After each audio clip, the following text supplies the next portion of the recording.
Brother good morning. Good morning sister. ஓம் சாந்தி. ஓம் சாந்தி. குஷியா இருக்கீங்களா? டபுள் குஷியா இருக்கேன் சிஸ்டர். இன்னைக்கு அப்பா ஒரு Very good. சூப்பர் வரதானம் கொடுத்திருக்காரு. எப்படி அசரீரி ஆகிறது அப்படின்றதுக்காக ஒரு விஷயம் சொல்லியிருக்காரு. அது ஈஸியான டெக்னிக் தான், அதை பார்க்கலாங்க முரளியில. அப்புறம் கேள்வி பதிலும் சூப்பரா இருந்துச்சு சிஸ்டர். சரி, இன்னைக்கு முரளி வாசிங்க. ஓகே பிரதர், அப்பாவோட மகா வாக்கியங்களை கேட்போம். 25/3/2005 காலை முரளி பப்தாதா மதுபன். ஓம் சாந்தி. இனிமையான குழந்தைகளே, நீங்கள் பாபாவின் குழந்தை எஜமானர். நீங்கள் ஒன்றும் பாபாவிடம் சரணடையவில்லை. குழந்தை ஒருபோதும் தந்தையிடம் சரணடைவது இல்லை அப்படின்னு ஒரு அருமையான தலைப்பு பத்தி அப்பா கொடுத்திருக்காங்க பிரதர். ஆமா, பாபா பாபாவின் குழந்தை எஜமானர்கள். நீங்க தந்தை கிட்ட ஒருபோதும் சரணடைகிறது இல்ல. குழந்தைகள் தந்தை கிட்ட சரணடைவா செய்வாங்க. அவங்க தந்தையின் ராஜா குழந்தைகள் இல்லையா அப்படின்ற மாதிரி கேக்குறாரு சிஸ்டர். அப்பா கேள்வி கேக்குறாங்க. எந்த விஷயத்தின் சிந்தனை சதா நடைபெற்று கொண்டிருக்குமானால் மாயா தொந்தரவு செய்யாது. அதில் நாம் பாபாவிடம் வந்துள்ளோம். அவர் நம்முடைய தந்தையாகவும் உள்ளார், ஆசிரியராகவும் உள்ளார், சத்குருவாகவும் உள்ளார். ஆனால் அவர் நிராகார ஆத்மாக்களாகிய நமக்கு கற்றுத் தருபவர் நிராகார பாபா. இது புத்தியில் நினைவு இருக்குமானால் குஷி அதிகரித்து கொண்டே இருக்கும். பிறகு மாயா தொந்தரவு செய்யாது. மாயை தொந்தரவு செய்தா உங்களுக்கு ஈஸியான டெக்னிக் ஒன்று சொல்றேன் அப்படின்னு சொல்லியிருக்கார். தந்தை, ஆசிரியர், சத்குரு 3 பேருமே உங்களுக்கு யாரா இருக்காங்க? நிராகாரமானவரா இருக்காங்க. நிராகார தந்தை நிராகார ஆத்மாக்களுக்கு பாடம் கற்பிச்சிட்டு இருக்கார்.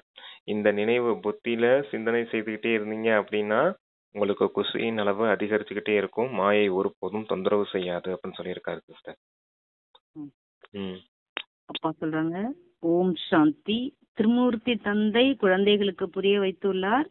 திருமூர்த்தி தந்தை அல்லவா மூவரையும் படைப்பவர், அனைவரின் தந்தை ஆகிறார். ஏனென்றால் உயர்ந்தவரிலும் உயர்ந்தவர் அந்த தந்தை தான். நாம் அவருடைய குழந்தைகள் என்பது குழந்தைகளின் புத்தியில் உள்ளது.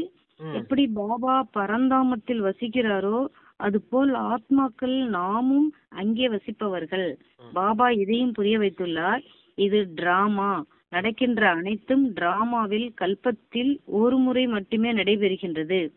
பாபாவும் ஒரு தடவை மட்டுமே படிப்பு சொல்லி தருவதற்காக வருகிறார். நீங்கள் ஒன்றும் சரணாகதி அடைவதில்லை. நான் உங்களை சரணடைந்தேன் என்று சொல்வது, இந்த வார்த்தை பக்தி மார்க்கத்தினுடையதாகும். குழந்தை எப்போதாவது தந்தையிடம் சரணடைவானா என்ன? தந்தை உங்களை தம்முடையவர்களாக ஆக்கி கொண்டுள்ளார். குழந்தைகள் தந்தையை தம்முடையவராக ஆக்கி கொண்டுள்ளார். குழந்தைகள், நீங்கள் தந்தையை அழைப்பதே பாபா வாருங்கள், எங்களை தங்கள் வீட்டுக்கு அழைத்து செல்லுங்கள் அல்லது ராஜ்யத்தை கொடுங்கள் என்றுதான். ஒன்று சாந்திதாம், இன்னொன்று சுகதாம். சுகதாமம் என்பது பாபாவின் ஆஸ்தி மற்றும் துக்கதாமம் ராவணனின் ஆஸ்தி. அதாவது திரிமூர்த்தி பத்தி வசு சொல்றாரு. திரிமூர்த்தி சிவன் இல்லையா? அப்ப திரிமூர்த்தியை படைக்கக்கூடியவர் யார்? சிவபகவான். அவர் எங்க வசிக்கக்கூடியவரா இருக்காரு? பரந்தாமத்துல வசிக்கக்கூடியவரா இருக்காரு.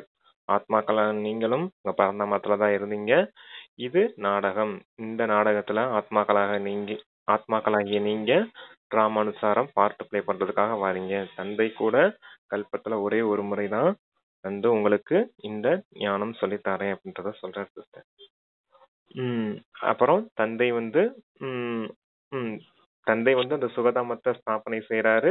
ராவணன் துக்கதாமத்தை உருவாக்கி வச்சிருக்கான் அப்படின்னு சொல்றாரு. இப்ப தந்தையை நீங்க கூப்பிட்டதே எதுக்காக கூப்பிட்டீங்க? எங்களுக்கு வீட்டுக்கு அழைச்சிட்டு போங்க, ராஜ்யத்தை கொடுங்க அப்படின்னு தான் அழைச்சிட்டு வந்தீங்க. இப்ப தந்தை வந்திருக்கேன், உங்களுக்கு வீட்டுக்கும் அழைச்சிட்டு போயிடுறப்ப அடுத்து ராஜ்யத்தையும் கொடுத்துட்றேன் அப்படிங்கிறத சொல்றாரு சிஸ்டர். குழந்தைகள் எஜமானர்கள், அதாவது பாபா வந்திருக்காரு அப்படின்னா குழந்தைகள் எஜமானர்கள். குழந்தைகள் தந்தை கிட்ட சரணடைவானா என்ன அப்படின்றது மாதிரி கேக்குறாரு சிஸ்டர். அப்ப சொல்றாங்க, ராவணனின் ஆஸ்தி, அதாவது 5 விகாரங்களில் சிக்குவதால் துக்கத்தின் மேல் துக்கம்தான். இப்போது குழந்தைகள் அறிவார்கள், நாம் பாபாவிடம் வந்துள்ளோம். அவர் தந்தையாகவும் உள்ளார், ஆசிரியராகவும் உள்ளார். ஆனால் அவர் நிராகாரி ஆத்மாக்கள் ஆகிய நமக்கு கற்றுத் தருபவரும் கூட நிராகார். அவர் ஆத்மாக்களின் தந்தை. என்ன பிரதர் சொல்லுங்க. என்னங்க சிஸ்டர்? சொல்லல, புரியல. இது சதா புத்தியில் நினைவு இருக்குமானால் குஷி அதிகரித்து கொண்டே இருக்கும். இதை மறப்பதால் தான் மாயா தொந்தரவு செய்கிறது. இப்போது நீங்கள் பாபாவிடம் அமர்ந்திருக்கிறீர்கள் என்றால் பாபா மற்றும் ஆஸ்தி நினைவு வருகிறது. நோக்கம் புத்தியில் உள்ளது இல்லையா? சிவபாபாவைத்தான் நினைவு செய்ய வேண்டும். கிருஷ்ணரை நினைப்பதோ மிகவும் சுலபம். சிவபாபாவை நினைவு செய்வதில் தான் முயற்சி உள்ளது. தன்னை ஆத்மா என உணர்ந்து பாபாவை நினைவு செய்ய வேண்டும். கிருஷ்ணர் இருப்பாரானால் அவர் மீது அனைவரும் மோகம் கொண்டு விடுவார்கள். குறிப்பாக மாதர்களோ நமக்கு கிருஷ்ணரை போல் குழந்தை வேண்டும், கிருஷ்ணரை போல் கணவர் வேண்டும் என விரும்புகின்றனர். இப்போது பாபா தந்தை சொல்கிறார், நான் வந்து விட்டேன், உங்களுக்கு கிருஷ்ணரை போல் குழந்தை அல்லது கணவர் கூட கிடைப்பார். அதாவது இவரை போல் பிரம்மா குணவானன் சர்க்குண சம்பன்னமாக 16 கலை சம்பூர்ணமாக சுகம் தருபவர் உங்களுக்கு கிடைப்பார். சொர்க்கம் அல்லது கிருஷ்ணபுரியில் சுகத்தின் மேல் சுகம் இருக்கும். குழந்தைகள் அறிவார்கள், இங்கே நாம் படிக்கிறோம் கிருஷ்ணபுரி செல்வதற்காக.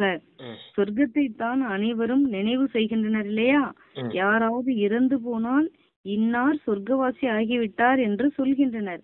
அப்படியானால் குஷியாகிவிட வேண்டும், கை தட்ட வேண்டும். நரகத்திலிருந்து விடுபட்டு சொர்க்கத்திற்கு செல்வதென்பதோ மிகவும் நல்லதாயிற்று. யாராவது இன்னார் சொர்க்கத்திற்கு சென்று விட்டார் என சொன்னால் அவர் எங்கிருந்து சென்றார் என்று கேளுங்கள். நிச்சயமாக நரகத்திலிருந்துதான் சென்றுள்ளார். இதில் தான் மிகுந்த குஷியின் விஷயம் உள்ளது. அனைவரையும் அழைத்து இனிப்பு வழங்க வேண்டும். ஆனால் இதுவோ புரிந்து கொள்ள வேண்டிய விஷயம். அவர்கள் 21 பிறவிகளுக்கு சொர்க்கம் சென்று விட்டனர் என சொல்ல மாட்டார்கள். சொர்க்கத்திற்கு சென்று விட்டார் என்று மட்டுமே சொல்கின்றனர். நல்லது, பிறகு அவருடைய ஆத்மாவை இங்கே ஏன் அழைக்கிறீர்கள்? நரகத்தின் உணவை உண்ண செய்வதற்கா? நரகத்திற்கோ அழைக்க கூடாது. இதை பாபா புரிய வைக்கிறார். அதாவது உங்களுக்கு தந்தை, ஆசிரியர், சத்குரு எல்லாருமே சிவபாபா தான். அப்ப நீங்க சிவபாபா நினைவு செய்தாதான் விகர்மங்கள் விநாசமாகும், மாயையும் உங்களை தொந்தரவு செய்யாது அப்படின்னு சொல்லியிருக்காரு. ஏன்னா நிராகார ஆத்மாக்களை நீங்க நிராகார தந்தையை நினைவு செய்தாதான் விகர்மங்கள் விநாசமாகும். கிருஷ்ணரை கூட தாய்மார்கள் நினைவு செய்யறாங்க. உங்களுக்கு இப்படிப்பட்ட கணவனோ இல்ல குழந்தையோ உங்களுக்கு சத்தியக ராஜ்யத்துல கிடைப்பாங்க, இந்த பிரம்மா போல அப்படிங்கறது மாதிரி சொல்றாரு. 16 கலைகள் நிரம்பியவர்கள் சம்பூர்ண நிர்விகாரிகளா இருப்பாங்க. அவங்க எல்லாரும் சொர்க்கத்துலதான் கிடப்பாங்க அப்படிங்கறத சொல்றாரு. இங்க யாராவது சரீரத்தை விட்டுட்டா கூட அவங்க சொர்க்கவாசி ஆயிட்டாங்க, சொர்க்கத்துக்கு போயிட்டாங்க அப்படின்னு சொல்லிடுறாங்க. அப்ப சொர்க்கத்துக்கு போனவங்களை எதுக்காக இங்க உணவு வச்சு அழைக்கிறீங்க? நரகத்தை உணவை உண்ண செய்யறதுக்காகவா அப்படின்னு கேக்குறாரு. யாராவது இறந்து போயிட்டாங்கன்னா சொர்க்கத்துக்கு போயிட்டாங்கன்னு சொல்லிடுறாங்க. அப்புறம் அவங்க அவங்கள இங்க படையல் வச்சு கூப்பிடுறோம் இல்லையா, தவசம் செய்யறான் அதெல்லாம் வைக்கிறாங்க இல்லையா, அதுக்காக பாபா அப்படி சொல்றாரு. அப்ப சொர்க்கத்துக்கு 21 பிறவிக்கு ஆஸ்திக்கு சென்றுட்டாங்க அப்படின்லாம் யாரும் சொல்ல மாட்டாங்க. சும்மா வாய் வார்த்தைக்கு சொர்க்கத்துக்கு போயிட்டாங்க அப்படின்னு சொல்லிக்கிறாங்க அப்படிங்கறத சொல்றாரு சிஸ்டர். இதில் தான் மிகுந்த குஷியின் விஷயம் உள்ளது அப்படின்னு சொன்னா அப்ப நம்ம ஞானத்தை சொல்லலாம். அப்ப நரகத்துல இதுல குஷியின் விஷயம் இருக்குதுன்னா அவங்க புரியாம சொல்லிக்கிட்டு இருக்காங்க இல்லையா, இப்படி சொர்க்கத்துக்கு போயிட்டாங்க அப்படின்றது. அதுதான் அதான் ஞானத்தை புரிய வைக்கணும்ங்கறது சொல்றாரு. குஷியின் விஷயம் உள்ளது, அததான் குஷியின் விஷயம் சொல்றாரு. அப்பா சொல்றாங்க, ஒவ்வொரு விஷயமும் ஞானத்தினுடையது இல்லையா? எங்களை தூய்மையற்றதிலிருந்து தூய்மையாக்குங்கள் என்று பாபாவை அழைக்கின்றனர் என்றால் நிச்சயமாக தூய்மை இழந்த சரீரங்களை முடித்து விட வேண்டும். அனைவரும் இறந்து விடுவார்கள். பிறகு யார் யாருக்காக அழுவார்கள்? இப்போது நீங்கள் அறிந்து கொண்டிருக்கிறீர்கள். நாம் இந்த சரீரத்தை விட்டு நம் வீட்டுக்கு போக போகிறோம். இப்போது இந்த பயிற்சியை செய்து கொண்டுள்ளோம். எப்படி சரீரத்தை விடுவது? அப்படிப்பட்ட முயற்சியை உலகத்தில் யாராவது செய்திருப்பார்களா? குழந்தைகள், உங்களுக்கு இந்த ஞானம் உள்ளது. அதாவது இந்த சரீரம் பழையது. பாபாவும் சொல்கிறார், நான் பழைய செருப்பை சரீரத்தை கடனாக பெற்றுக் கொள்கிறேன் பிரம்மாவை. ஆமா, ஏதாவது பயிற்சி என்ன செய்ய சொல்றாரு அப்படின்னா, யாராவது இப்படி சரீரத்துல இருந்து விடுபட்டு ஆத்மாவாகிறதுக்கான பயிற்சி செய்வாங்களா? ஆனா நீங்க செஞ்சுட்டு இருக்கீங்க பாத்தீங்களா அப்படின்னு சொல்றாரு சங்கமயுகத்துல. அடுத்து தந்தை இந்த பழைய செருப்பை ஆதாரமா எடுத்திருக்கேன் அப்படிங்கறத சொல்றாரு. இந்த பிரம்மா உடலை ஆதாரமா எடுத்திருக்கேன் இல்லையா, பிரம்மாவுடைய உடலை தான் பழைய செருப்பு அப்படின்னு சொல்றாரு. Okay sister Vasan. அப்பா சொல்றாங்க, டிராமாவில் இந்த ரதம் தான் நிமித்தமாக ஆக்கப்பட்டுள்ளது. இது மாறாது. இவரை மீண்டும் நீங்கள் 5000 ஆண்டுகளுக்கு பிறகு பார்ப்பீர்கள். டிராமாவின் ரகசியத்தை புரிந்து கொண்டீர்கள் இல்லையா? இதை புரிய வைப்பதற்கு பாபாவை தவிர வேறு யாருக்கும் சக்தி கிடையாது. இந்த பாடசாலை அதே அற்புதமானதாகும். இங்கே நாங்கள் பகவதி ஆவதற்காக பகவானின் பாடசாலைக்கு செல்கிறோம் என்று முதியவர்களும் சொல்வார்கள். அட, முதியவர்கள் ஒருபோதும் பாடசாலையில் படிப்பது இல்லை. உங்களிடம் யாராவது எங்கே செல்கிறீர்கள் என கேட்டால் ஈஸ்வரிய பல்கலைக்கழகத்திற்கு செல்கிறோம் என்று சொல்லுங்கள். அங்கே நாங்கள் ராஜயோகம் கற்றுக்கொள்கிறோம். அந்த மாதிரி வார்த்தைகளை சொல்லுங்கள். அவர்கள் கேட்டதும் தலை சுற்ற வேண்டும். முதியவர்களும் நாங்கள் பகவானின் பாடசாலைக்கு செல்கிறோம் என்று சொல்வார்கள். இதுபோல் வேறு யாரும் சொல்ல முடியாது. நிராகார பகவான் பிறகு எங்கிருந்து வந்தார் என கேட்பார்கள். ஏனென்றால் அவர்களோ பகவான் பெயர் வடிவத்திற்கு அப்பாற்பட்டவர் என நினைக்கின்றனர். இப்போது நீங்கள் புரிதலுடன் சொல்கிறீர்கள். ஒவ்வொரு மூர்த்தியின் செயல்பாடுகள் பற்றியும் நீங்கள் அறிவீர்கள். புத்தியில் இது பக்காவாக உள்ளது. அதாவது உயர்ந்ததிலும் உயர்ந்தவர் சிவபாபா. அவருடைய குழந்தைகள் நாம். நல்லது. பிறகு சூட்சும வதனவாசி பிரம்மா விஷ்ணு சங்கர். நீங்கள் வெறுமனே சொல்வது இல்லை. சொல்றீங்களா பிரதர்? அதாவது அந்த முதியோர்களை பத்தி சொல்றாரு. முதியோர்கள் எங்க போய் படிப்பாங்க? பாடசாலையில போய் படிப்பாங்க. நாங்க பல்கலைக்கழகத்துல படிக்கிறோம் அப்படின்னு பெருமையோடு சொல்லுங்க அப்படின்னு சொல்ற. நாங்க ஈஸ்வரனுடைய பல்கலைக்கழகத்துல, ஈஸ்வரிய பல்கலைக்கழகத்துல படிக்கிறோம் அப்படின்னு சொன்னா என்னன்னு யோசிப்பாங்க. அவங்கதான் அவங்களுக்கு தலை சுத்தம் இல்லையா? நிராகார பகவான் கிட்ட போய் பாடம் படிக்கிறாங்க அப்படின்னா விஷயம் புரிஞ்சுக்கிடாம அவங்க தலை சுத்தம் அப்படின்னு சொல்றாரு. அப்ப ஈஸ்வரன் பேர் ரூபத்துக்கு அப்பாற்பட்டவர் அவங்க நினைச்சிருக்காங்க. பேர் ரூபத்துக்கு அப்பாற்பட்டவர் உங்களுக்கு எப்படி வந்து பாடம் கற்பிப்பார் அப்படின்னு சொல்லும் போது விஷயத்த சொல்லி புரிய வைக்கலாம் இல்லையா? திரிமூர்த்தி சிவபகவான், இந்த 3 விஷயங்கள், பிரம்மா விஷ்ணு சங்கரர் யார் அப்படின்னு சொல்லி இவங்களை படிக்கக்கூடியவர் சிவனா இருக்காரு. சிவன் எப்படி இவங்க 3 பேர் மூலமா இந்த உலகத்தை, புது உலகத்தை ஸ்தாபனை செய்யறாரு. இந்த புது உலகத்தின் மூலமா எப்படி சொர்க்கராஜ்யம் ஸ்தாபனை ஆகுதுங்கிற இந்த விஷயத்தெல்லாம் புரிய வச்சிடலாம் இல்லையா அப்படிங்கறத சொல்றாரு. பிரம்மா மூலமா இந்த பழைய உலகம், அதாவது புது உலகத்தின் ஸ்தாபனை ஏற்படுது. இப்ப அடுத்து சங்கரர் மூலமா பழைய உலகம் விநாசமாக்கப்படுது. அடுத்து விஷ்ணு மூலமா புது உலகம் பாலனையாக்கப்படுது. இதெல்லாம் யார் வந்து செய்யறாரு அப்படின்னா சிவபகவான் நமக்கு ஞானம் மற்றும் யோகத்தை, ராஜயோகம் கற்பிச்சு சொல்லித்தராரு அப்படிங்கிற விஷயத்த புரிய வச்சிடலாம் அப்படிங்கிறதுக்காக சொல்றாரு சிஸ்டர். அப்பா சொல்றாங்க, நீங்களோ மிக நன்றாகவே அறிவீர்கள். உங்களை தவிர வேறு யாராலும் அவரது வாழ்க்கை வரலாற்றை சொல்ல முடியாது. தங்களுடைய வாழ்க்கை வரலாறு பற்றியே தெரியாது எனும்போது மற்றவர்களை பற்றி எப்படி அறிவார்கள்? நீங்கள் இப்போது அனைத்தையும் அறிந்து கொண்டு விட்டீர்கள். பாபா சொல்கிறார், நான் என்ன அறிந்திருக்கிறேனோ அதை குழந்தைகளாகிய உங்களுக்கு புரிய வைக்கிறேன்.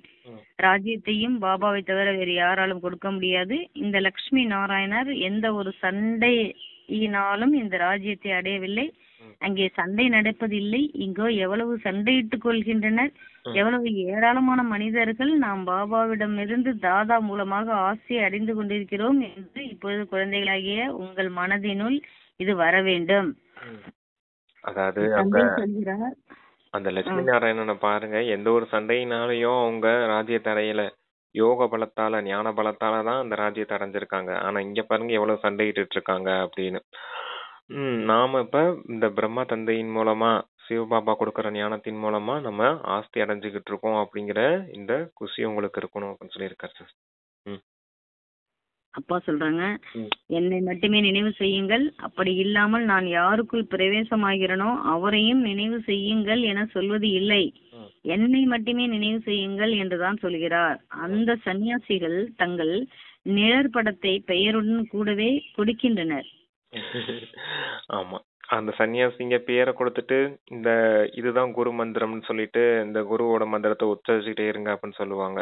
108 முறை உச்சரிங்க அப்படின்ற மாதிரி சொல்லிடுவாங்க. அதான் நிழல் படத்தை காமிச்சு அந்த ஒரு மந்திரத்தையும் கொடுத்துருவாங்க. அந்த மந்திரத்தை கொடுத்து உச்சரிச்சுக்கிட்டே இருக்கணும். அப்புறம் தான் மனநிலை ஒருமுகப்படும் அப்படிங்கிறதுக்காக. அந்த மாதிரிலாம் இங்க கிடையாது அப்படிங்கிறார்.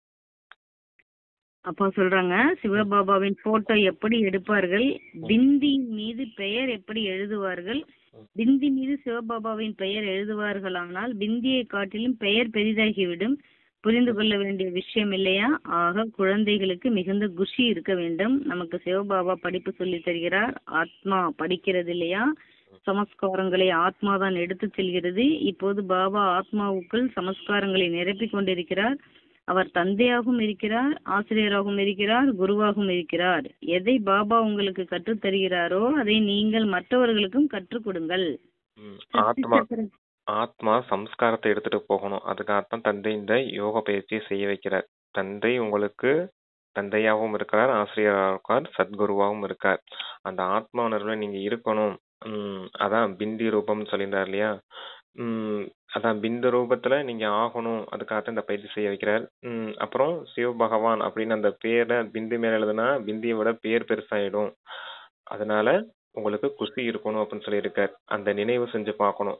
பிந்தி மேல அப்படி பேர் எழுதணும்னாக்க பிந்தை விட அந்த வார்த்தை பெருசாயிடும் இல்லையா? அப்படிங்கிற அந்த குஷி உங்களுக்கு இருக்கணும். இதெல்லாம் நீங்க சிந்தனை செஞ்சு பார்க்கணும் அப்படிங்கறத சொல்லியிருக்காரு சிஸ்டர். சரியா? அப்பா சொல்றாங்க, சிருஷ்டி சக்கரத்தை நினைவு செய்யுங்கள் மற்றும் செய்வியுங்கள். அவசியம் சிருஷ்டி சக்கரத்தை நினைவு செய்யுங்கள் மற்றும் செய்வியுங்கள். என்ன குணங்கள் உள்ளனவோ, அவரிடம் என்ன குணங்கள் உள்ளனவோ அவற்றை குழந்தைகளுக்கும் கொடுக்கிறார். அவர் சொல்கிறார், நான் ஞானக்கடலாக சுகக்கடலாக இருக்கிறேன், உங்களையும் அதேபோல் ஆக்குகிறேன். நீங்களும் அனைவருக்கும் சுகம் கொடுங்கள். மனம் சொல் செயலால் யாருக்கும் துக்கம் கொடுக்காதீர்கள். அனைவரின் காதுகளிலும் இதே இனிமையிலும் இனிமையான விஷயத்தை சொல்லுங்கள். அதாவது சிவபாபாவை நினைவு செய்தீர்களானால் நினைவினால் விகர்மங்கள் விநாசமாகும். அனைவருக்கும் இந்த செய்தியை கொடுக்க வேண்டும். பாபா வந்திருக்கிறார், அவரிடம் இருந்து இந்த ஆஸ்தியை அடைந்து கொள்ளுங்கள். அனைவருக்கும் இந்த செய்தியை கொடுக்க வேண்டும். கடைசியில் செய்தித்தாள்களிலும் இந்த செய்தியை போடுவார்கள். இதையோ அறிவீர்கள். கடைசியில் அனைவரும் சொல்வார்கள், அஹோ பிரபு, உங்கள் லீலை, தாங்கள் தான் அனைவருக்கும் சத்கதி அளிக்கிறீர்கள். துக்கத்தில் இருந்து விடுவித்த அனைவரையும் சாந்தி தாமத்திற்கு அழைத்து செல்கிறீர்கள். இதுவும் கூட மாயாஜாலம் ஆகிறது இல்லையா? அவர்களுடையது அல்ப காலத்திற்கான மாயாஜாலம். இவரோ மனிதரில் இருந்து தேவதை ஆக்குகிறார். 21 பிறவிகளுக்கு இந்த மன்மனாபவ என்ற மாய மந்திரத்தின் மூலம் நீங்கள் லட்சுமி நாராயணன் ஆவீர்கள். மந்திரவாதி, ரத்ன வியாபாரி என்ற பெயர்கள் எல்லாம் சிவபாபாவுக்கு வைக்கப்பட்டவையாகும், பிரம்மாவுக்கு அல்ல. இந்த பிராமணிகள் அனைவரும் படிக்கின்றனர். படித்து பிறகு மற்றவர்களுக்கு படிப்பிக்கின்றனர். பாபா உங்கள் அனைவருக்கும் ஒன்றாக படிப்பு சொல்லித் தருகிறார். நீங்கள் பிறகு மற்றவர்களுக்கு சொல்லித் தருகிறீர்கள். பாபா ராஜயோகம் கற்றுத்தந்து கொண்டு இருக்கிறார். அதே தந்தை அதாவது தந்தை அவருக்கு சமமா உங்களையும் குணவானா மாத்துறாரு. அவர் ஞான கடலா சுக கடலா இருக்காரு. அதே போல உங்களையும் ஞான கடலா சுக கடலா மாத்திடுறேன் அப்படிங்கறத சொல்றாரு. அப்புறம் அந்த செய்தித்தாள்ல விளம்பரம் இறுதி நேரத்துக்குள்ள எல்லாருக்கும் இந்த செய்தி போய் சேர்ந்துரும் அப்படின்னு சொல்றாரு. தந்தை வந்துட்டார். பகவானுடைய லீலை, உங்களுடைய லீலை இப்படிப்பட்டதா இருக்குதா? நீங்க எங்களை வீட்டுக்கு அழைச்சிட்டு போறீங்களா? சொர்க்கத்தின் ஆஸ்தியை கொடுக்குறீங்களா? நீங்க வந்துட்டீங்களா? எங்களை எல்லாம் அழைச்சிட்டு போறதுக்கு, எங்களை துக்கத்துல இருந்து விடுவிக்கிறதுக்கு வந்துட்டீங்களா? அப்படின்ற அந்த மகிமை எல்லாருக்கும் போய் சேர்ந்துரும் அப்படின்னு சொல்லியிருக்காரு. அடுத்து என்ன சிஸ்டர் சொன்னாரு? ராஜயோகம் கற்றுத்தந்து கொண்டிருக்கிறார். அதே தந்தை தான் உங்களை ஒன்றுக்கு படிப்பு சொல்லி தருகிறார், மற்றவர்களுக்கும் படிப்பிக்கின்றார்.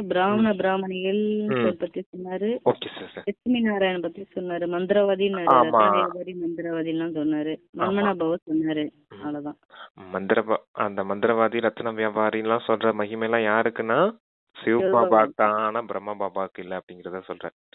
Okay sister. மந்திரவாதினா மன்மனாபவ அப்படிங்கிற அந்த மந்திரத்தை கொடுத்து உங்களை மனிதன்ல இருந்து தேவதையா மாத்திட்டார் இல்லையா? அதனாலதான் சிவபகவானுக்கு மந்திரவாதி அப்படின்ற பேர் இருக்குது. ஞான ரத்தினங்களை கொடுத்திருக்காரு இல்லையா உங்களுக்கு? அதனாலதான் அவருக்கு ரத்தின வியாபாரின் பேர் அப்படிங்கறத சொல்லியிருக்காரு சிஸ்டர். சரி வாசி சொல்றாங்க. அதே தந்தை தான் படைப்பவர். கிருஷ்ணரோ படைப்பல்லவா? ஆஸ்தி படைப்பவரிடமிருந்து கிடைக்கும், படைப்பிடமிருந்து அல்ல. கிருஷ்ணரிடமிருந்து ஆஸ்தி கிடைப்பதில்லை. விஷ்ணுவின் 2 ரூபங்கள் இந்த லட்சுமி நாராயணன் ஆவார். சிறு வயதில் அவர்கள் ராதே கிருஷ்ணர் இந்த விஷயங்களையும் கூட பக்காவாக நினைவு செய்து கொள்ளுங்கள். முதியவர்களும் கூட இதில் தீவிரமாக முனைப்புடன் செல்வார்களானால் உயர்ந்த பதவி பெற முடியும். முதியவர்களுக்கு பிறகு கொஞ்சம் மோகம் கூட உள்ளது. தங்களின் சொந்த படைப்பு என்ற வலையிலேயே சிக்கிக் கொண்டு விடுகின்றனர். எத்தனை பேருடைய நினைவு வந்து விடுகிறது. அவர்களிடமிருந்து புத்தி யோகத்தை விடுவித்து பிறகு ஒரு தந்தையிடம் இணைப்பதில் தான் முயற்சி உள்ளது. உயிருடன் இருந்து கொண்டே இறந்தவராக ஆக வேண்டும். புத்தியில் ஒரு முறை அம்பு தைத்து விட்டால் அவ்வளவுதான். பிறகு யுக்தியுடன் நடந்து கொள்ள வேண்டியுள்ளது. யாரிடமும் பேசக்கூடாது என்பதெல்லாம் கிடையாது. இல்லற விவகாரங்களில் இருங்கள், அனைவரிடமும் பேசுங்கள், அவர்களிடமும் உறவு வைத்துக் கொள்ளுங்கள். பாபா சொல்கிறார், தர்மம் என்பது வீட்டிலிருந்து தொடங்க வேண்டும். உறவே வைத்துக் கொள்ளவில்லை என்றால் அவர்களை எப்படி உயர்த்த முடியும்? இரண்டு பக்கமும் இணக்கமாக இருக்க வேண்டும். பாபாவிடம் கேட்கின்றனர், திருமணம் செய்து கொள்ளலாமா என்று. பாபா சொல்வார், ஏன் கூடாது, போய் திருமணம் செய்து கொள் என்று. பாபா காம மகா சத்ரு என்று மட்டுமே சொல்கிறார். அதன் மீது வெற்றி பெறுவீர்களானால் உலகை வென்றவர் ஆவீர்கள். நிர்விகாரிகள் இருப்பது சத்தியுகத்தில். யோக பலத்தின் மூலம் அங்கே பிறப்பு நிகழ்கின்றது. பாபா சொல்கிறார், நிர்விகாரி ஆகுங்கள். ஒன்று இதை பக்கா ஆக்குங்கள். நாம் சிவபாபாவின் அருகில் அமர்ந்துள்ளோம். சிவபாபா நமக்கு 84 பிறவிகளின் கதையை முதல்ல படைப்பவர் யாருன்னா சிவபாபா. கிருஷ்ணர் படைப்பு தான். படைப்பவரான சிவபகவான் கிட்ட இருந்து தான் உங்களுக்கு ஆஸ்தி கிடைக்குமே தவிர இந்த படைப்பு கிருஷ்ணர் கிட்ட இருந்து உங்களுக்கு ஆஸ்தி கிடைக்கிறது கிடையாது. விஷ்ணுவோடைய 2 ரூபம்னு காட்டுறாங்க, லட்சுமி நாராயணன். அந்த லட்சுமி நாராயணன் கூட சிவபகவான் கிட்ட இருந்து ஆஸ்தி அடைஞ்சவங்க தான் அப்படின்னு சொல்லியிருந்தாரு. அடுத்து மோகத்தின் விஷயத்த சொல்றாரு. முதியோர்களுக்கும் மோகம் இருக்குது. இவங்க எல்லாம் நம்முடைய படைப்பு, அதாவது தேக ரீதியில இவங்க எல்லாம் நம்முடைய குழந்தைகள் அப்படிங்கிற, நம்முடைய உறவுகள் அப்படிங்கறது மாதிரி வந்துடுறாங்க மோகத்துல. இவங்கெல்லாம் உங்களுடையவங்க கிடையாது, எல்லாரும் ஆத்மாக்கள்னு புரிஞ்சுக்கோங்க அப்படின்றத சொல்லியிருக்காரு. அப்ப இந்த எத்தனை பேரோட நினைவு அந்த முதியோர்களுக்கு வந்துகிட்டே இருக்குது. அப்ப எல்லார்கிட்ட இருந்தும் அந்த நினைவுகளை துண்டிச்சு தந்தை கிட்ட புத்தி யோகத்தை இணைக்கிறதே பெரிய கஷ்டமா இருக்குது அவங்களுக்கு. அதனால அந்த மோகத்தை விடுங்க அப்படின்னு சொல்லியிருந்தாரு. குமாரிகளுக்கும் தந்தை இது கொடுத்திருக்காரு, ஸ்ரீமத் கொடுத்திருக்காரு. திருமணம் செய்து கொள்ளலாமா அப்படின்னு கேட்கறவங்களுக்கு ஏன் செய்து கொள்ளக்கூடாது, போய் செஞ்சுக்கோங்க அப்படிங்கிறது மாதிரி சொல்லியிருக்காரு.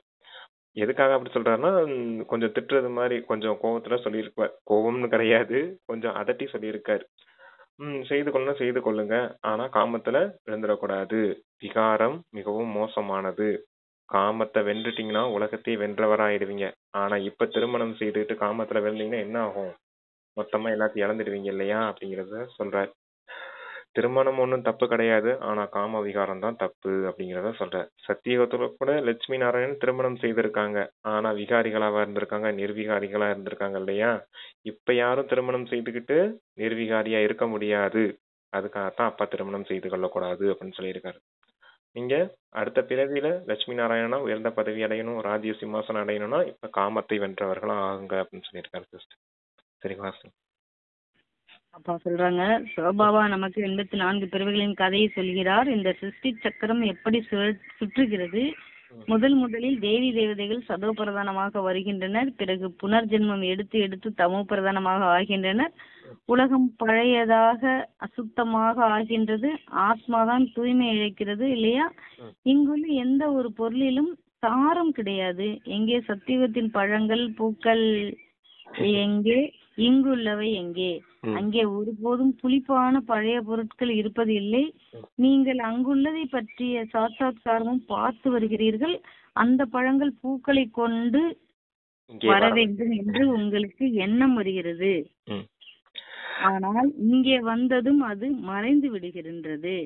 இவை அனைத்தும் அது சாட்சாத்காரம் பாபா காட்டுறாரு. அதாவது சத்தியத்தை பத்தி பின்னாடி ஒரு 2 வரி வருது, அதே மாதிரி வரைக்கும் முடிச்சிருவா. சிஸ்டர். இங்கே வந்ததும் அது மறைந்து விடுகிறது. இவை அனைத்தையும் சாட்சாத்காரம் செய்வித்து பாபா மனமகிழ்ச்சி அடைய செய்கிறார். இவர் ஆன்மீக தந்தை. அவர் உங்களுக்கு படிப்பு சொல்லி தருகிறார். அதாவது அந்த பூக்கள் பழங்கள் எல்லாமே சத்தியுகத்துல இப்படி எல்லாம் இருக்குது. அதான் அந்த பூக்கள் பழங்கள் எவ்வளவு இனிமையா இருக்குது. ஆனா அந்த பூக்களும் பழங்களையும் இங்க எடுத்துட்டு வரணும்னு நினைக்கிறீங்க. தந்தை உங்களுக்கு சாட்சாத்காரம் காமிக்கிறார் அந்த பூக்களையும் பழங்களையும். அதை இங்க நீங்க எடுத்துட்டு வரணும்னு நினைக்கிறீங்க. இங்க வந்தோடனே அது மறைஞ்சு போயிடுது. அப்ப நீங்க யோசிச்சு பாக்குறீங்க, அந்த சொர்க்கத்தின் பூக்களும் பழங்களும் எங்க இருக்குது, இங்க இருக்கக்கூடிய பூக்களும் பழங்களும் எங்க இருக்குது. இரவு பகலுக்கான வித்தியாசம் இருக்குது. ஏன்னா அது சத்துவ பிரதானமான விஷயம், இங்க இருக்கிறது பூரா தமோ பிரதானமான விஷயம் அப்படிங்கிறத சொல்றாரு சிஸ்டர். சாட்சாத்காரம் காமிச்சா அந்த சாட்சாத்காரத்தின் மூலமா உங்களால அங்க இருக்க பொருட்கள்லாம் இங்க எடுத்து வர முடியாது அப்படிங்கிறதுக்காக சொல்லியிருக்காரு சிஸ்டர். சரியா சிங்? அப்பா சொல்றாங்க, இந்த சரீரத்தின் மூலம் படிப்பது ஆத்மா, சரீரம் அல்ல. ஆத்மாவுக்கு சுத்தமான பெருமிதம் உள்ளது. நானும் இந்த ஆஸ்தியை அடைந்து கொண்டிருக்கின்றேன். சொர்க்கத்தின் மாலிக் ஆகி கொண்டிருக்கின்றேன். சொர்க்கத்திற்கோ அனைவரும் செல்வார்கள், ஆனால் அனைவரின் பெயர்களோ லட்சுமி நாராயணன் என்று இருக்காது இல்லையா? ஆஸ்தியை ஆத்மா அடைகிறது. இந்த ஞானத்தை பாபாவை தவிர வேறு யாராலும் கொடுக்க முடியாது. இதுவோ பல்கலைக்கழகம். இதில் சின்ன குழந்தைகள், இளைஞர்கள் அனைவரும் படிக்கின்றனர். இது போன்ற கல்லூரியை எப்போதாவது பார்த்திருக்கிறீர்களா? அவர்கள் மனிதரில் இருந்து வக்கீல், டாக்டர் முதலானவர்களாக ஆகின்றனர். இங்கே நீங்கள் மனிதரில் இருந்து தேவதை ஆகிறீர்கள். அவங்க படிக்கக்கூடிய படிப்பெல்லாம் பாருங்க, மனிதன்ல இருந்து டாக்டர், வக்கீல் ஆகுறாங்க. ஆனா நீங்க இங்க என்ன ஆகுறீங்க? மனிதன்ல இருந்து தேவதை ஆகுறாங்க அப்படின்னு சொல்றாரு. யூனிவர்சிட்டி கூட பாருங்க, இங்க எல்லாருமே வந்து படிக்கிறாங்க. குழந்தைகள் படிக்கிறாங்க, இளைஞர்கள் படிக்கிறாங்க, முதியோர்கள் படிக்கிறாங்க, வயோதிகர் எல்லாருமே வந்து படிக்கிறாங்க இல்லையா? இப்படிப்பட்ட கல்லூரி எங்கேயாவது பார்த்துருக்கீங்களா? இப்படிப்பட்ட பல்கலைக்கழகத்தை எங்கேயாவது பார்த்துருக்கீங்களா அப்படின்னு கேட்குறாங்க. ஆனா அங்க படிக்கிறவங்க எல்லாத்துக்கும் தனித்தனியா விஷயம் இருக்குது இல்லையா? குழந்தைகள் படிக்கிறதுக்கு ஸ்கூல் தனியா இருக்குது, காலேஜ் தனியா இருக்குது, ஓப்பன் யூனிவர்சிட்டி தனியா இருக்குது, கரஸ்பாண்ட் கோர்ஸ் என்னென்னமோ இருக்குது இல்லையா? ஆனா இங்க பாருங்க, எல்லாருமே யாருனாலும் இங்க வந்து படிக்கலாம். இப்படிப்பட்ட ஒரு பல்கலைக்கழகம் எங்கேயும் இல்லை அப்படிங்கறத சொல்றாரு சிஸ்டர். சரியா சொல்றாங்க, நீங்கள் அறிவீர்கள். ஏன்னா எல்லாருக்குமே ஒரே விதமான படிப்பு தான். ஆத்மான்னு உணருங்க, பரமாத்மா தந்தை நினைவு செய்யுங்க, 84 பிறவிகளின் சக்கரத்தை சுத்திக்கிட்டே இருங்க, 5 விகாரங்களை வென்றவர ஆகுங்க, தெய்வீக குணங்களின் சம்ஸ்காரத்தை உருவாக்குங்க. இந்த விஷயம் தானே, அது யாருனாலும் செய்யலாம் அப்படிங்கறத சொல்ற. ஏன்னா எல்லாரும் ஆத்மாக்கள் சிவபகவானின் குழந்தைகள் அப்படிங்கிறதுக்காக சொல்லிருக்காங்க. சரிவா? அப்பா சொல்றாங்க, நீங்கள் அறிவீர்கள், பாபா நம்முடைய ஆசிரியர் சத்குருவாக உள்ளார். அவர் நம்மை உடன் அழைத்து செல்வார். பிறகு நாம் படிப்பின் அனுசாரம் வந்து சுகதாமத்தில் பதவி பெறுவோம். பாபாவோ ஒருபோதும் உங்கள் சத்தியுகத்தை பார்ப்பதும் கூட இல்லை. சிவபாபா கேட்கிறார், நான் சத்தியுகத்தை பார்க்கிறேனா? பார்ப்பதோ சரீரத்தின் மூலம் நடைபெறுவது. அவருக்கு தம்முடைய சரீரமோ கிடையாது. அப்போது எப்படி பார்ப்பார்? இங்கே குழந்தைகளாகிய உங்களோடு பேசுகிறார், பார்க்கிறார். இது முழுவதும் பழைய உலகம். சரீரம் இல்லாமலோ எதையும் பார்க்க முடியாது. பாபா சொல்கிறார், நான் தூய்மை இல்லாத உலகத்தில் தூய்மையற்ற சரீரத்தில் வந்து உங்களை தூய்மையாக்குகிறேன். நான் சொர்க்கத்தை பார்ப்பது கூட இல்லை. யாருடைய சரீரத்தின் மூலமாவது மறைந்திருந்து பார்ப்பேன் என்பது கிடையாது. அத்தகைய பாகமே கிடையாது. நீங்கள் எவ்வளவு புது புது விஷயங்களை கேட்கிறீர்கள். ஆகவே இப்போது இந்த பழைய உலகின் மீது மனதை ஈடுபடுத்த கூடாது. பாபா சொல்கிறார், எவ்வளவு தூய்மை அடைகிறீர்களோ அதற்கு ஏற்ப உயர்ந்த பதவி கிடைக்கும். முழுவதும் நினைவு யாத்திரையின் பந்தயமாகும். யாத்திரையிலும் மனிதர்கள் தூய்மையாக உள்ளனர். பிறகு திரும்பி வந்து விட்டால் தூய்மை இழக்கின்றனர். குழந்தைகளாகிய உங்களுக்கு மிகுந்த குஷி இருக்க வேண்டும். நீங்கள் அறிவீர்கள், எல்லையற்ற தந்தையிடமிருந்து நாம் எல்லையற்ற சொர்க்கத்தின் ஆசி பெறுகிறோம் என்றால் அவருடைய ஸ்ரீமத் படி நடக்க வேண்டும். பாபாவின் நினைவின் மூலம்தான் சதோ பிரதானமாக ஆக வேண்டும். 63 பிறவிகளின் கரை படிந்துள்ளது. அதை இந்த பிறவியிலேயே நீக்க வேண்டும். வேறு எந்த ஒரு கஷ்டமும் கிடையாது. விஷத்தை அருந்துவதற்கான பசியை விட்டு விட வேண்டும். அதை பற்றிய சிந்தனையே செய்யாதீர்கள். பாபா சொல்கிறார், இந்த விகாரங்களினால்தான் நீங்கள் ஜென்ம ஜென்மாந்தரமான துக்கம் அடைந்து வந்திருக்கிறீர்கள். குமாரிகள் மீதோ அதிக இரக்கம் வருகின்றது. சினிமா அதாவது நிறைய விஷயம் சொல்லியிருந்தாரு சிஸ்டர். அதுல தந்தை வந்து யாரு சத்தியுகத்தை யாரும் பாக்குறது இல்ல அப்படின்னு சத்தியுகத்தை வந்து தந்தை ஒருபோதும் பாக்குறது இல்ல. நீங்க தான் சத்தியுகத்துல போய் வாழ போறீங்க. நான் வந்து பாக்குறது இந்த பழைய உலகத்தை தான் அப்படிங்கறத சொல்றேன். உங்களுக்கு சத்தியுகம் எவ்வளவு சுகமான உலகம் முன்னாடி சொல்லியிருந்தாரு இல்லையா? அது போன்ற உலகத்தை நான் பாக்குறது இல்ல. இங்க வந்து நான் பாக்குறது இந்த பழைய உலகத்தை தான் பாக்குறேன். அதுவும் இந்த பிரம்மாவுடைய சரீரம். தூய்மையற்ற சரீரத்துல தூய்மையற்ற உலகத்துல வந்து உங்களை தூய்மையாக்கக்கூடிய காரியம் செய்துட்டு இருக்கேன் அப்படின்னு சொல்லியிருந்தாரு. அடுத்து வந்து நீங்க இந்த பாபாவுடைய ஸ்ரீமத் படி நடந்தீங்கன்னா உங்களுடைய 63 பிறவிகளின் பாவ சுமைகள் இறங்கும். தந்தையின் ஸ்ரீமத் படி நடக்கிறதுனாலையும் யோக பலத்தின் மூலமாகவும் அப்படின்னு சொல்லியிருந்தார் சிஸ்டர். சரி வாசிங்க. பழைய மனதை ஈடுபடுத்தக்கூடாதுன்னு சொன்னாரு. அது எவ்வளவு தூய்மை அடைங்களோ அந்த அளவு உயர்ந்த பதவி இருக்கும் அடைவீங்க அப்படின்னாரு. இது நினைவு பந்தயம் அப்படின்னு சொன்னாரு. குஷி இருக்கணும் அதை நினைச்சு அப்படின்னு சொல்லிட்டு இருந்தாரு. ஸ்ரீமத் படி நடக்கணும், பாபா நினைவு மூலம் தான் சதப்பிரதம் ஆக முடியும்னாரு. 63 பிறவியோட கரை ஆத்மாவில படைஞ்சிருக்கு, அதை இந்த ஒரு பிறவிலேயே நீக்கிடணும் அப்படின்னாரு. விஷத்தை அருந்துவதற்கு பசியை விட்டு விட வேண்டும் அப்படின்னு சொல்லி ஒரு சமிக்கை நமக்கு கொடுத்திருக்காரு. அதை பத்தின கூட செய்யக்கூடாது அப்படின்னாரு. பருவதுக்கான அந்த ஆசைகள் விருப்பங்கள் கூட எதுவும் இருக்கக்கூடாது அப்படிங்கறத சொல்லியிருக்காரு. Okay sister. அப்பா சொல்றாங்க, ஜென்ம ஜென்மாந்தரமாக துக்கம் அடைந்து வருகிறீர்கள், குமாரிகள் மீதோ அதிக இரக்கம் வருகின்றது, சினிமாவுக்கு செல்வதாலும் கூட கெட்டு போகின்றனர், இதனால்தான் நரகத்தில் போய் விடுகின்றனர். பாபா சிலருக்கு சொல்லலாம், பார்ப்பதற்கு தடை இல்லை என்று, ஆனால் உங்களை பார்த்து மற்றவர்களும் போக தொடங்குவார்கள், அதனால் நீங்கள் போகக்கூடாது. இவர் பாகீரதம், பாக்கியசாலி ரதம் இல்லையா, டிராமாவில் தனது ரதத்தை கடனாக வாங்குவதற்கு அவர் நிமித்தமாக ஆகியிருக்கிறார். நீங்கள் புரிந்து கொண்டு இருக்கிறீர்கள், பாபா இவருக்குள் வருகிறார். இவர் ஹுசேனின் குதிரை, பாபா தாமே அழகானவர், ஆனால் இந்த ரதத்தை எடுத்து கொண்டு உள்ளார். டிராமாவில் இவருடைய பாகமே இப்படி உள்ளது. இப்போது ஆத்மாக்கள் கருப்பாகி விட்டுள்ளன, அதை கோல்டன் ஆக்க வேண்டும். சினிமாவுக்கு போறதுக்கு குமாரிகளுக்கும் தடை விதிக்கப்பட்டிருக்குது அப்படிங்கறத சொல்லியிருக்காரு. சிலருக்கு பாபா சொல்லலாம், வயோதிகர்கள் ரொம்ப வயது முதிர்ந்த மாதாஜிகள்லாம் சினிமாவுக்கு கூப்பிடுறாங்க குழந்தைங்க அப்படின்னு சொல்லும் போது சரி போங்கன்னு அப்பா பாபா சொல்லிடுவாரு. அப்புறம் பெரியவங்களே போறாங்க, அப்புறம் நம்ம போறதுக்கு என்னன்னு குமாரர்களும் போக ஆரம்பிச்சிருவாங்க அப்படிங்கறத சொல்றாரு சிஸ்டர். தடை இல்லை, ஆனாலும் இந்த சினிமாங்கிறது கெட்டு போயிருவாங்க அப்படிங்கறத சொல்றாரு. ஏன்னா சினிமா நரகத்தின் வாசல் அப்படின்னு சொல்லியிருக்காரு. சினிமா அப்படிங்கறத ஹிந்தில சூப்பரா சொல்லுவாரு, சின்கிமா அப்படின்னு, பாவத்தின் தாய் அப்படின்னு சொல்லுவாரு. அதான் நரகத்தின் வாசல் இன்னைக்கு சொல்லியிருக்காரு. அதனால சினிமாலாம் பார்க்காதீங்க, நினைவு யாத்திரையிலிருந்து தூய்மையாகிறதுக்கான முயற்சி செய்யுங்க அப்படின்னு சொல்லியிருக்காரு. அப்புறம் பிரம்மாவுடைய சரீரத்தை நான் எடுத்திருக்கேன் அப்படின்னா இது பாக்கிய ரதம் ஆயிடுச்சு இல்லையா, நான் உசேனா இருக்கேன், இது என்னுடைய குதிரையா இருக்குது அப்படிங்கறத சொல்லியிருக்காரு. பிரம்மாவுடைய உடல் என்னுடைய குதிரையா இருக்குது அப்படின்னு இருக்காரு. ஓகே சிஸ்டர், சரி வாசிங்க. ஆத்மாக்கள் கருப்பா இருக்கு, அதை கோல்டன் ஏஜ்டாக ஆக்க வேண்டும் அப்படின்னு, அது என்னுடைய வேலை அப்படின்னு சொல்லி அப்பா சொல்லியிருக்காரு. Okay sister. அப்பா சொல்றாரு, பாபா சர்வசக்திவானா அல்லது டிராமாவா? டிராமா உள்ளது, பிறகு அதில் உள்ள நடிகர்களுக்குள் சர்வசக்திவான் யார்? சிவபாபா. மேலும் பிறகு ராவணன், அரைக்கல்பம் ராமராஜ்யம், அரைக்கல்பம் ராவணராஜ்யம். நாங்கள் பாபாவின் நினைவை மறந்து போகிறோம் என்று அடிக்கடி பாபாவுக்கு எழுதுகின்றனர், மனம் தளர்ந்து போகின்றனர். அட, உங்களை சொர்க்கத்தின் எஜமானராக்குவதற்காக வந்துள்ளேன், பிறகு நீங்கள் ஏன் மனம் தளர்ந்து விடுகிறீர்கள்? முயற்சியோ செய்ய வேண்டும், தூய்மையாக ஆக வேண்டும், அப்படியே ராஜ திலகம் கொடுத்து விடுவேனா என்ன?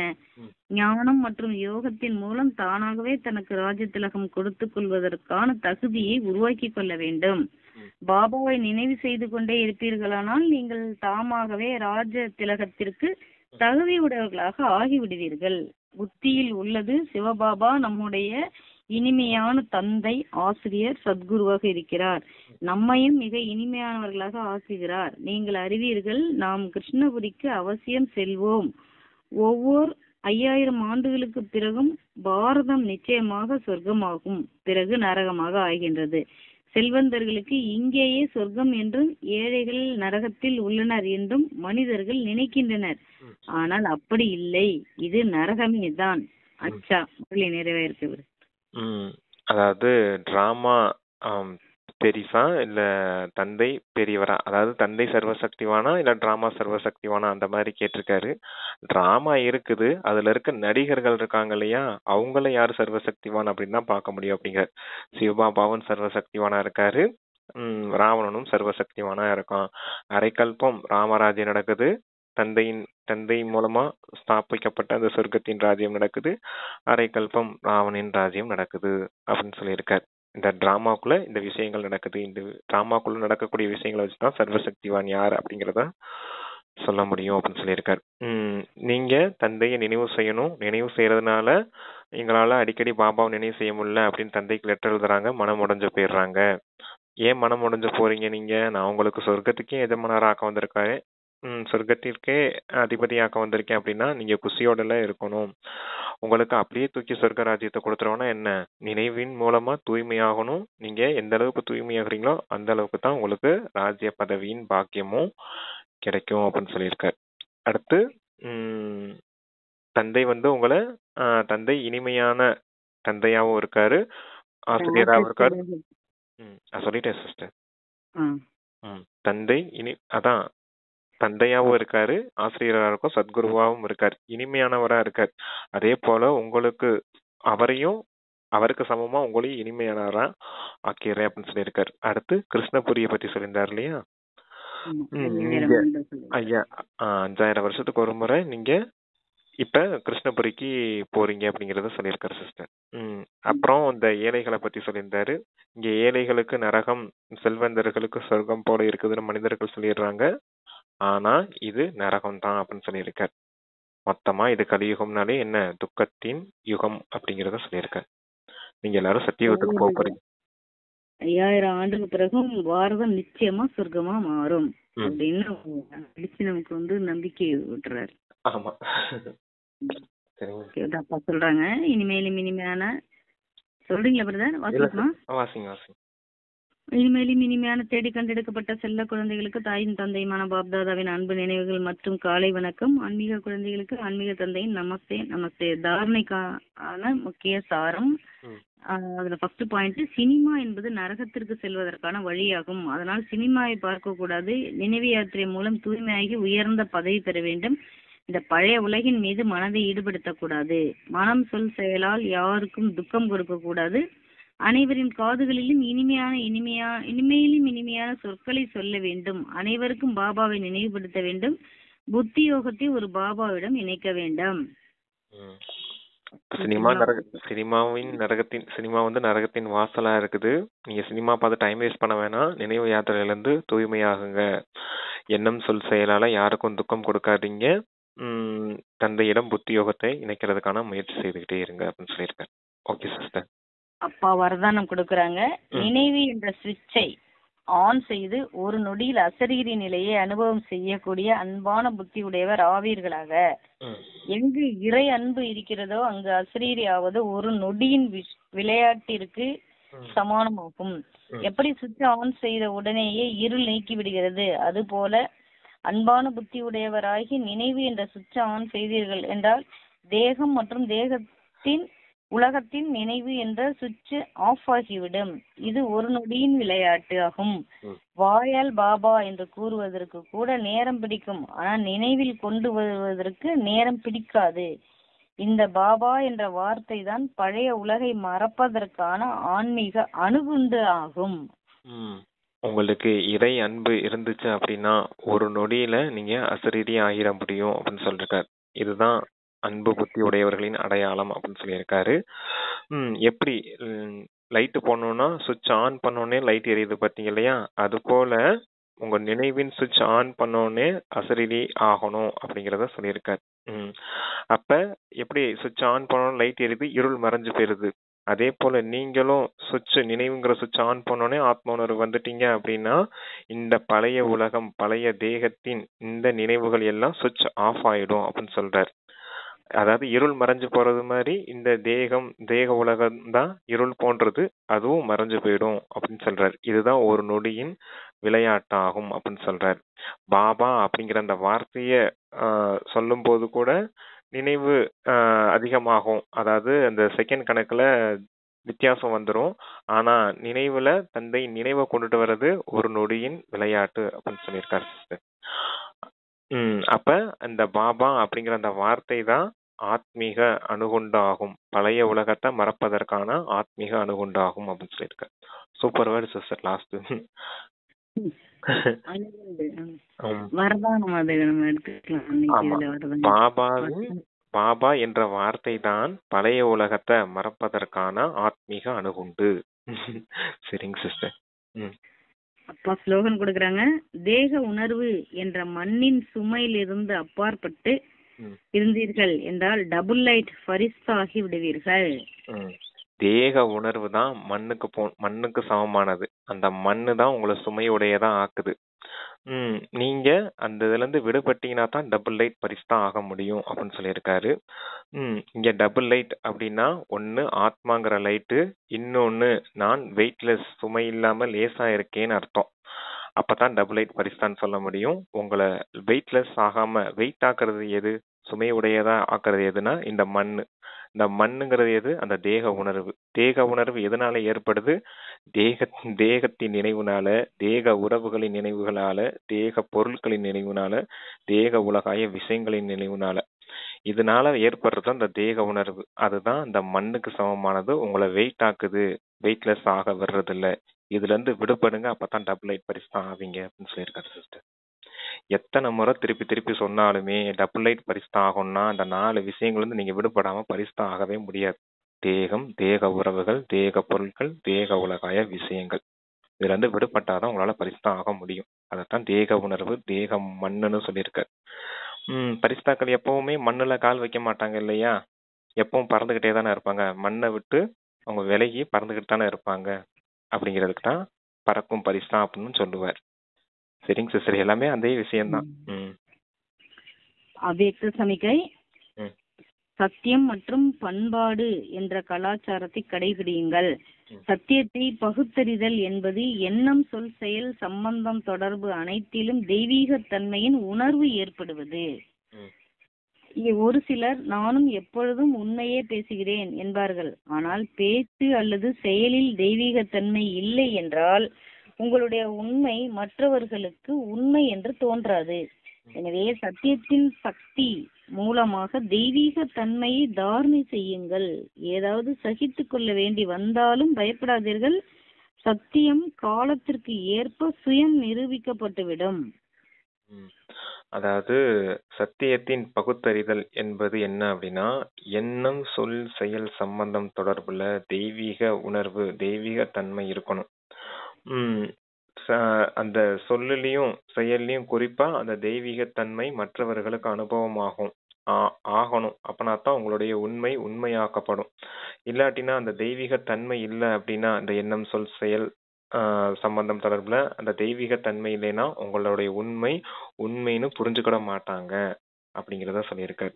அப்ப சத்தியத்தை நிரூபிக்கணும் அப்படின்னா தெய்வீக தன்மை அப்படிங்கிற அந்த விஷயத்த தாரணை செய்யுங்க அப்படின்னு சொல்லியிருக்காரு.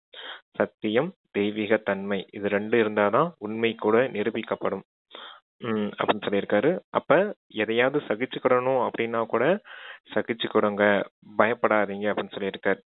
சத்தியத்தை யாரும் நிரூபிக்க வேண்டியது கிடையாது. சத்தியம் ஆட்டோமேட்டிக்காவே நிரூபிக்கப்பட்டு விடும் அப்படின்னு சொல்லியிருக்காரு சிஸ்டர்.